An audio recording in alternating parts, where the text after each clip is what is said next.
உங்கள் மனசு மாறாமல் மனுஷன் மாற மாட்டான். Praise the Lord.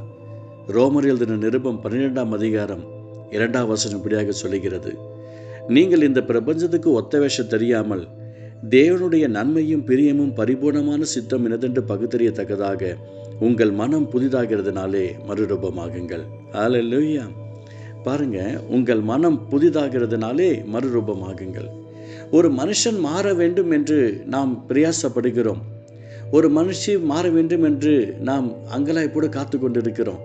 ஆனால் அந்த மனசு ரொம்ப இம்பார்ட்டண்ட்டு. அதுதான் முக்கியமான ஒரு விஷயம். எவ்வளோ தயிர் இருந்தாலும் அந்த காய்ச்சின பாலுக்குள்ளே நம்ம ஆறின பின்பு அந்த தயிரை போடுறோம் பார்த்தீங்களா, போட்ட பின்பு ஆட்டோமேட்டிக்காக அந்த பால் தயிராக மாறுகிறது.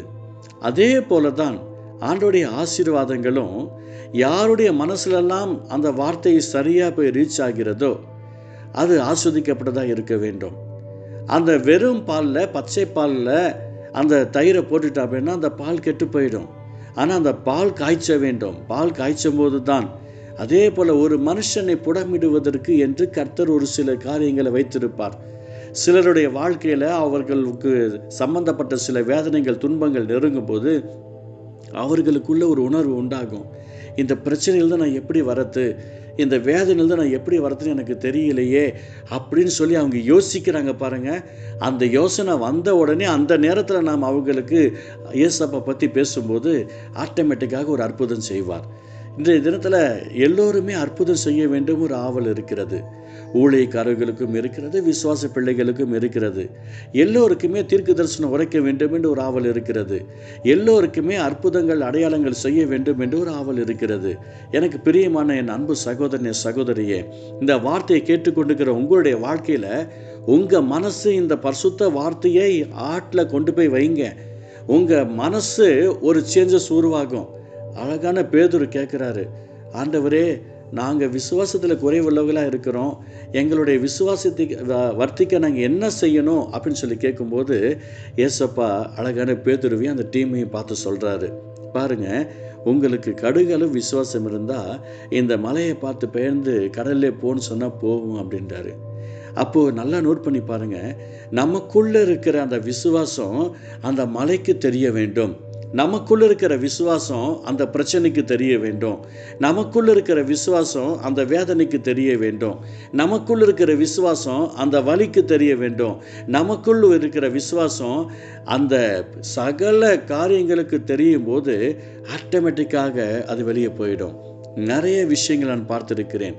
சில நேரங்களில் ஜெபிக்கும் போது டாக்டர்கள்லாம் கைவிடப்பட்ட சூழ்நிலை தடுமாறின எத்தனையோ ஜனங்களுக்கு ஜெபிக்கும் போது ஆண்டவர் மிகப்பெரிய ஒரு அற்புதத்தை செய்து கொண்டு இருக்கிறதை என்னுடைய ஊழியத்தின் பாதையில் நான் அனுதினமும் பார்த்து கொண்டே இருக்கிறேன். இதெல்லாம் எப்படி வருகிறது?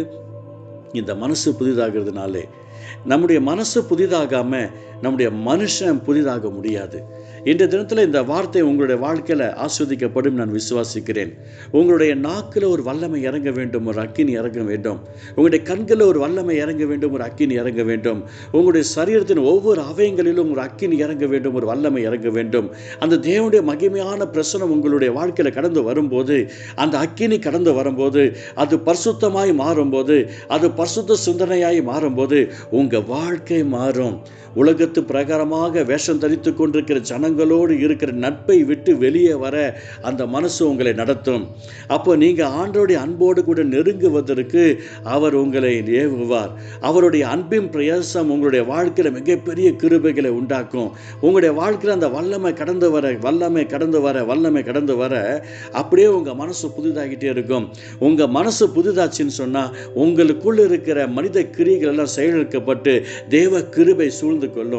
அந்த தேவ கிருபை உங்களுக்குள்ள கடந்து வரும்போது நீங்க வேலைக்கு போயிட்டு ஸ்தோத்திரம் பண்ணும்போது அங்கே அற்புதம் நடக்கும். நீங்கள் யாருக்கெல்லாம் ஜெபிக்கிறீங்களோ அங்கே ஒரு அதிசயம் உண்டாகும். சில நேரத்தில் ஊழியக்காரர் உங்களுக்கு பிரச்சனைகளுக்காக ஜெபம் பண்ணுவதற்கு நீங்கள் கால் பண்ணும்போது ஒருவேளை டைம் அவங்களுடைய கால் அட்டன் பண்ணாமல் இருக்கலாம்.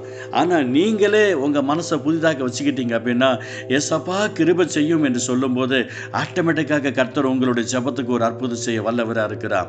இல்லை திடீரென்று யாரோ ஒருவருக்காக உங்கள் மனசில் ஏவப்பட்டு ஸ்தோத்திரம் பண்ணும்போது உங்களுடைய மனதின் ஏக்கங்களை கண்ணோக்கி பார்த்து கர்த்தர் அற்புதம் செய்ய வல்லவராக இருக்கிறார். சொல்லுகிறார். உங்கள் மனசை புதுசாக வச்சுக்கோங்க. உங்கள் மனசை எப்போதும் அந்த கிருபைக்காக வச்சுக்கோங்க.